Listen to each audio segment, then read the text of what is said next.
Mr. Secretary, we're honored by your presence. I just note from your resume, you've been at this a long time, just went from 1994 to the present. You've been at the State Department, National Security Council, Center for Strategic and International Studies, you were Director of the Senate Foreign Relations Committee, Deputy Assistant to the President of the United States for National Security Advisor to the Vice President, Deputy National Security Advisor, Deputy Secretary of State, and of course now the Secretary of State.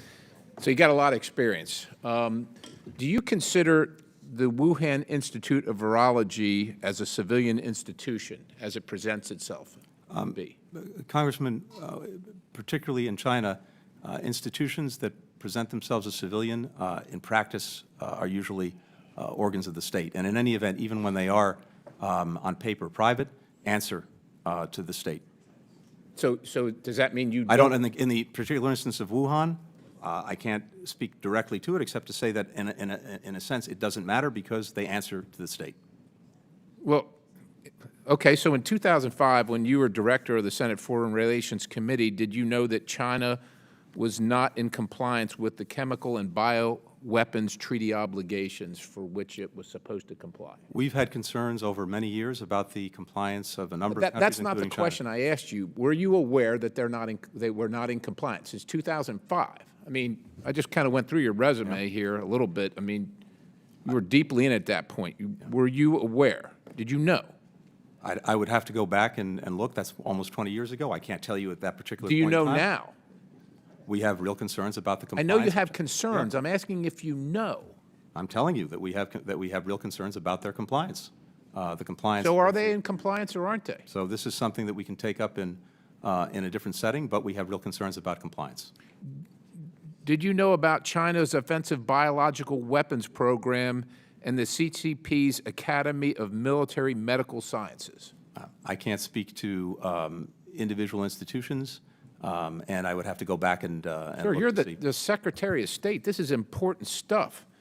You can't tell if the CCP is currently complying with the bioweapons treaty obligations. You can't tell us whether you know about China's offensive biological weapons program. Are you familiar with the fact that the Academy of Military Medical Sciences worked with the Wuhan Institute of Virology, who received money from the United States of America, particularly the State Department, the Defense Department, the USAID, the NIH? Are you familiar with that?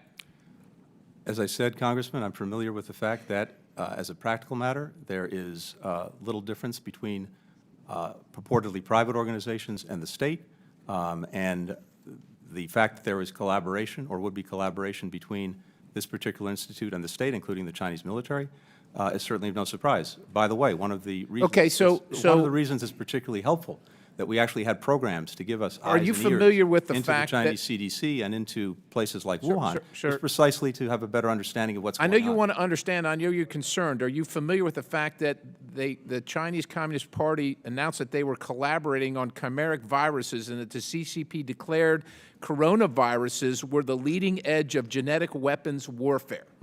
Do you know that? Again, you're Secretary of State. I'm happy to look at each of those statements, the documentation behind them. I can't speak to the specifics. I can tell you that, again, we have had for a long time, continue to have, real concerns about compliance. I know you have by China concerns, with the sir. Do Biological you Weapons know that Convention and during the your Chemical Weapons Convention. sir, in all these lofty positions, contracts, including ones with the state, the Department of State, DOD, USAID, et cetera, paid for research at the Wuhan Institute of Virology and the Academy of Military Medical Sciences, and there are reports that the CCP may have double-billed the U.S. Since we have declared that the CCP has an illicit bioweapons program, should American taxpayers be funding this, number one? Number two, should we trust that China will do the right thing in its part with this WHO proposed convention? We should not trust. We should verify. What about paying? Exactly should the American taxpayers pay for this? I'm not sure what this is, Congressman. The research at the Wuhan Institute of Virology in collaboration with the Academy of Military Medical Sciences for Biological Weapons. We're not paying for that. As I said, in the past, we have had programs where our scientists as well as our embassy have had the ability to have eyes and ears in some of these places precisely so that we would have a better understanding of what was going on and, in particular, to see if there were any safety or security concerns. There was one program that was before my time that ended in 2019 that USAID was engaged in.